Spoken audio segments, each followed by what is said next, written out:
Good morning. You're listening to WSPC 1010 AM. It's a special treat this morning. We have the coach of the Pfeiffer University and Meisenheimer men's soccer team, the national champions. Great season, perfect season, 25 wins, no losses, won the national championship. We're so proud of the Pfeiffer men's soccer team. And please have with us this morning the coach, Bob Reasso. Bob, good morning and welcome.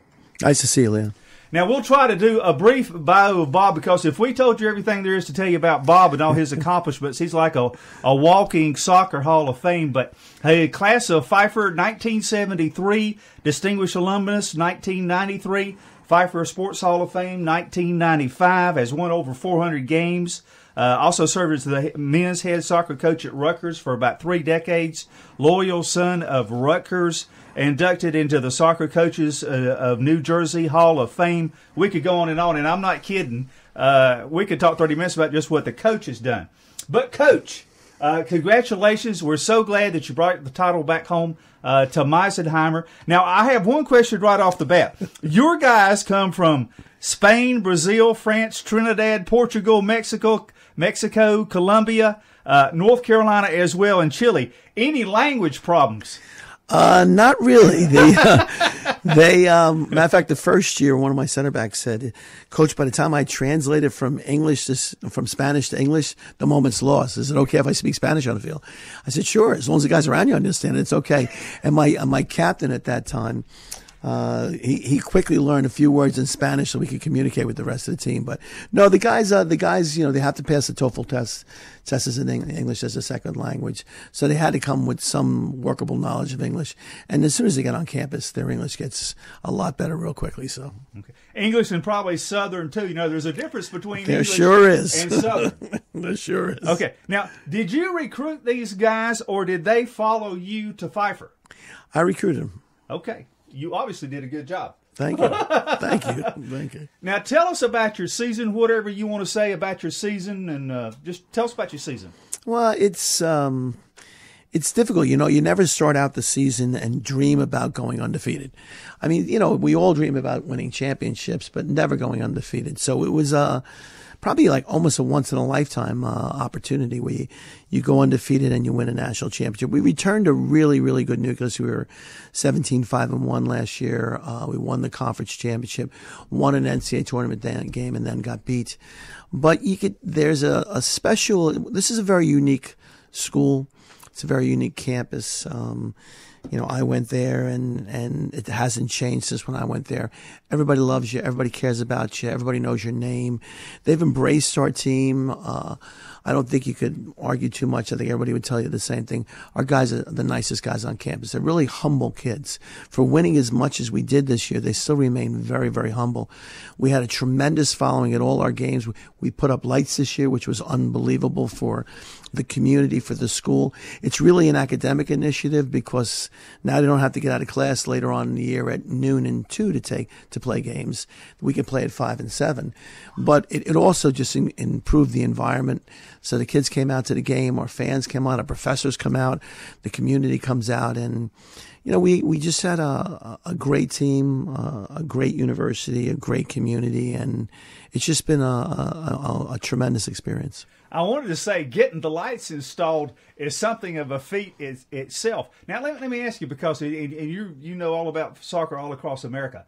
Do most soccer teams have home fields that are lighted, or is it about half and half, or how many soccer teams in America have lighted fields? I would think in Division I, you know, most of them are lit now. I think in Division II, a lot more are getting lit. There's a lot in Division III that are lit.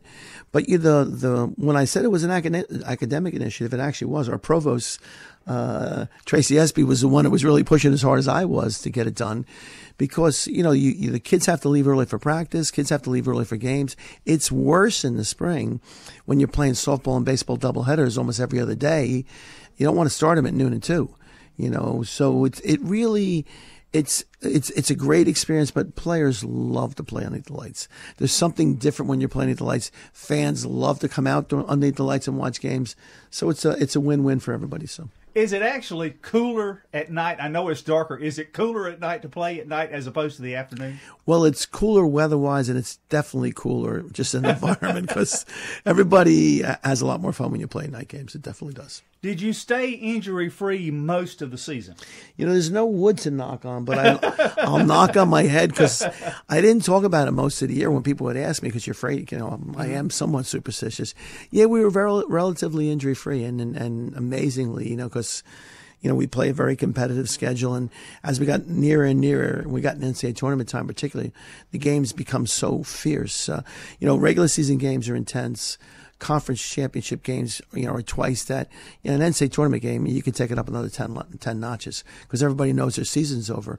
So we were very fortunate. We lost Jaime, our second leading scorer, for a game or two, but otherwise we were pretty injury-free, so which is amazing, really. So. Everybody will agree that soccer players are probably some of the best conditioned athletes in the world, running up and down the field constantly. What do you do to help them develop, other than actually play, help them develop their stamina, their being able to run at high speeds for long periods of time? I think the first ingredient is they have to come back fit. You know, we give them a battery of tests when they come into camp, the beep test, 40-yard dash, vertical jump, et cetera, et cetera. But they have to come back fit because if they don't come back fit, they're never going to catch up during the season.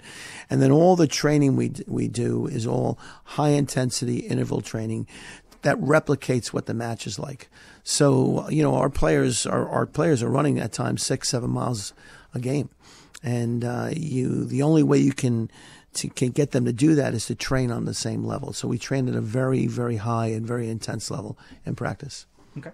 How many did you have a group that went most of the game, or did you substitute? And again, not being that familiar with soccer, tell us about how many players played, you know, 85% of the game, and how many played 15, or tell us about your rotation of players in and out, if there is one. Well, you play with 11, 10 outfield players and a goalkeeper. Okay. You're allowed to sub as much as you want in the first half. They just can't go back in, and then you can take them in and out in the second half. The game around the world, you're only allowed 3 substitutes. So, and I'm not the kind of coach that just subs a lot. You know, I sub when there's a region. We sub when there's a need, when we want to change the mats. So quite often we would play, you know, at times we played only 11 guys for 90 minutes. Other times we played 1, 2, 3 subs. The good thing that was a lot of fun in the national championship game because we got to 4-0, you know, with time left on the clock, and I was able to get an extra 10 players in the game, so they were able to say they played in a national championship game, which was unbelievable. So that is great. That's great. Now, most soccer fields, natural grass, artificial turf. Give us a breakdown on what most soccer fields are. I think, particularly in this area, most soccer fields are natural grass. And if you ask a soccer player or a soccer coach what they'd like to play on, they want to play on natural grass. When you get up north, you know, where I've spent a lot of my career, there's more and more field turf just because of the weather conditions. But most of the teams, we played probably 3 games this year on artificial surface. The rest of the time we played on natural grass. What's the difference as far as wear and tear on a body on playing on natural grass, and artificial turf? I think you feel the wear and tear in your knees, particularly if you have to train on it all the time. You'll feel it in your ankles. And when we went down to limestone early in the year, and you know we were fortunate enough to beat limestone early in the year, but it was very, very hot. It was probably about 85 degrees out, and our guys came off the field from the warm up and said, "Coach, my feet are on fire." Because the usually field turf is about a good 10 degrees hotter than the actual temperature. So, you know, it's look, you can play on it. The other thing you get is it's a much faster game on field turf. It usually doesn't affect my team because we're very technical. But a team that's used to playing on field turf all the time, if they're playing an inferior technical team, have an advantage because they just can't keep up with the speed of play. Our guys don't struggle with it though at all.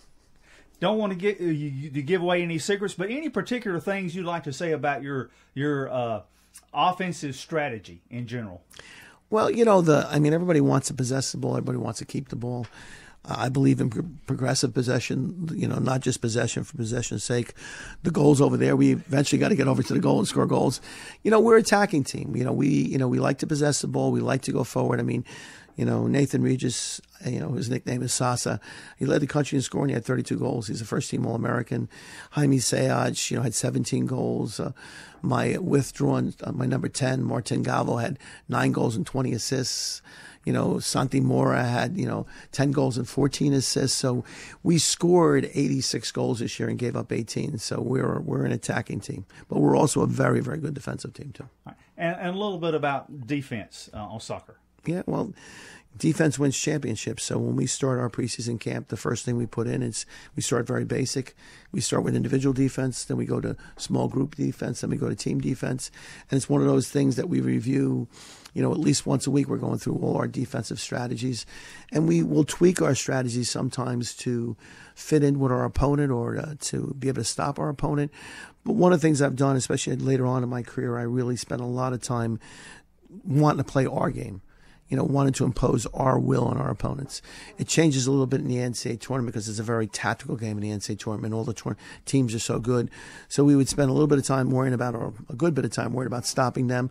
But also, particularly in the final, we said we wanted to come out and attack this team and impose our will on them. And fortunately, we were able to do it. So.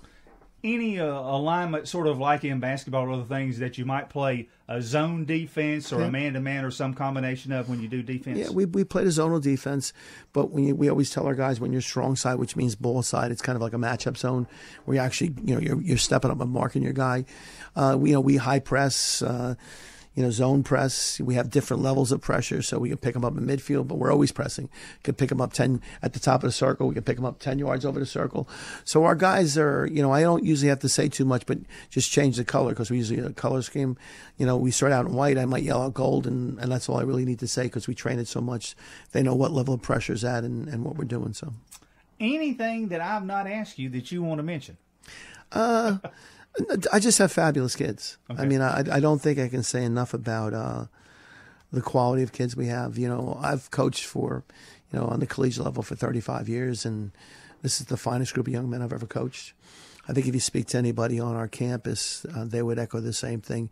And I kept hearing it all the time down the stretch. Wow, I can't believe they're so humble and they're so talented, and yet they're so humble, and they are. They're great kids. I think I also can't say enough about Pfeiffer University and our community. It's a very unique place. The whole Stanley County area, the people care about Pfeiffer. There's a lot of Pfeiffer graduates here. Our professors are at the games. Everybody knows everybody's name. Everybody loves everybody. Everybody cares about somebody. So we have a very, very fantastic university. We have a very, very unique environment. And it's a great place to, study. And it's also a great place to go to school and to play sports. Now we're transitioning to Division III, which, if you want to spend a second talking about Sure. it, we can. I don't think a lot of people realize that in the world of sports, there's Division I, which I spent 29 years in. There's Division II, which can give scholarships. And then there's Division III, which can't give scholarships. A lot of people look down on Division II, and unless you've been in college athletics, they don't really understand that. The people in Division I think you're not good enough, which I know my team could be in the top half of almost every conference in America in Division I. The other thing is the people in Division III don't think you care enough about academics because you kind of get the feeling that you're a jock school, and that's not what Pfeiffer is. And, one of the reasons, we have a new president, Colleen Keith, who is, a tremendous leader, a visionary. And as soon as she came on campus, we started talking about our options. We talked about going Division I. We talked about staying Division II. And then we talked about Division III. And our school really fits the environment of a Division III school, which is very, very strong academics, but also athletics. Sometimes, and I've been so much in Division I and Division II, they call them student athletes, but a lot of times, especially college football players, they're athlete students. And it happens a lot in Division II because there's a lot more training allowed. In Division III, you have an off season, but it's a very short off season, different than in Division II. And so we're going Division III because we want to, really accentuate the student part of the student athlete. We're still going to be competitive. We're still going to play in a great conference. We're still going to try and win national championships. But at the end of the day, I think it's better for not only Pfeiffer, I think it's better for the surrounding community. I think it's better for everybody for us to go to Division III. That's great. We've been talking with Coach Bob Reasso, head coach of the Pfeiffer University men's soccer team, the national champions this year, undefeated. The first time in Division II men's soccer that's been done in the last 16 years. We welcome you back. Congratulations on your championship, and look forward to more. Thank you very much. Nice talking to you.